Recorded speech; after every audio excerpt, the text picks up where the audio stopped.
নমস্কার, ঋতুর রান্নাঘরে আপনাদের সকলকে স্বাগত। এই তালের সিজনে আমি আর একটা গোপালকে ভোগ নিবেদন করলাম, সেটা হচ্ছে তালমোহন রেসিপি। এই তালমোহন ভোগটা আপনারা সহজেই বাড়িতে বানাতে পারেন এবং এটা বানানো খুব সহজ এবং খুব সুস্বাদু এবং খুব তুলতুলে নরম একটা মিষ্টি। এই তালমোহন ভোগটা তালের সময় অবশ্যই বাড়িতে বানাবেন। এটা বানাতে লাগছে তালের মাড়ি, অবশ্যই লাগবে। তালের মাড়িটা লাগবে 2 কাপের মতো, এটা ভালো করে গরম করে রেখেছি। আর লাগবে চালের গুঁড়ো 1 কাপ, আর চিনি তো অবশ্যই লাগবে একটা রস বানানোর জন্য। চিনি লাগবে বড় কাপের 1 কাপ, আর লাগছে কিছুটা বেসন 1/2 কাপের মতো, আর লাগছে আটা 1/2 কাপের মতো, আর অল্প 1/2 চামচের মতো পিঙ্ক সল্ট বা সন্দব্য লবণ লাগবে। আর ভাজার জন্য অবশ্যই সাদা তেল 250 গ্রাম লাগবে।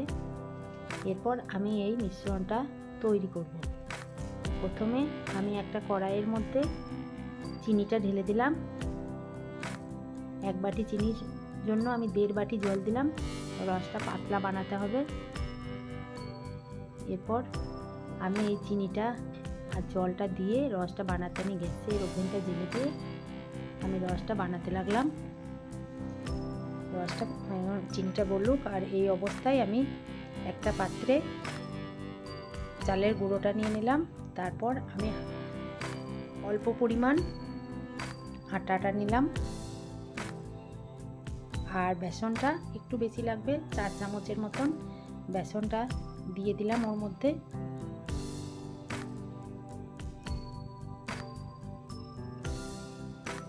আর অল্প যে লবণটা রেখেছিলাম সেটাও দিয়ে দিলাম। এরপর তালের মাড়িটা দিয়ে আমি এটাকে মেশাতে থাকবো যতক্ষণ না সুন্দর একটা মণ্ড তৈরি হচ্ছে।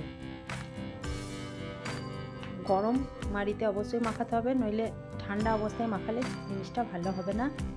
কত সুন্দর আমার ব্যাটারটা তৈরি হয়ে গেছে, আমি ভালো করে ফেটিয়ে নিয়েছি। এরপর আমি একটা ঢাকা চাপা দিয়ে কিছুক্ষণের জন্য রেস্টে রাখবো। এদিকে আমার রসটা হয়ে গেছে, বেশ ফুটে উঠেছে। আমি এটা গ্যাস বন্ধ করে ওইটা আমি নামিয়ে রেখে দেব। এরপর আমি ভাজার জন্য কড়াই একটা চাপালাম গ্যাসের মধ্যে।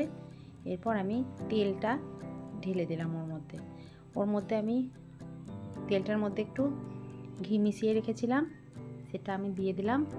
তেলটা খুব গরম হবার পর দেওয়ার দরকার নেই, তেলটা গরম হতে থাকলো। আমি এই সময় দেখিয়ে দেবো আমার মণ্ডটা কেমন অনেকটা ফুলে উঠেছে। এই সময় আমি গোল গোল ফুলুরির মতো আমি তেলের মধ্যে ছেড়ে দেব এবং খুব ধীরে ধীরে এগুলো অনেকক্ষণ ধরে ভাজতে হবে, কারণ ওগুলো যদি আমি খুব জোর আছে দিয়ে দিই তাহলে উপরটা পোড়া পোড়া হয়ে যাবে আর ভিতরটা কাঁচা থেকে যাবে। ধীরে ধীরে ভাজতে হবে যাতে ভিতরটা আর বাইরেটা খুব সুন্দর হয়ে যায়। ভাজা হয়ে গেছে, আমি এই অবস্থায় রসের মধ্যে ফেলে দিলাম। একদম আমার সব তালমোহন রেডি হয়ে গেছে। আমি গোপালকে ভোগ নিবেদন করে দিলাম এবং এটা খুব নরম তুলতুলে হয়েছে। আপনারা বাড়িতে অবশ্যই বানাবেন এবং ভালো লাগলো কিনা এটা কমেন্টে জানাবেন এবং একটা লাইক দেবেন এবং চ্যানেলটিকে অবশ্যই সাবস্ক্রাইব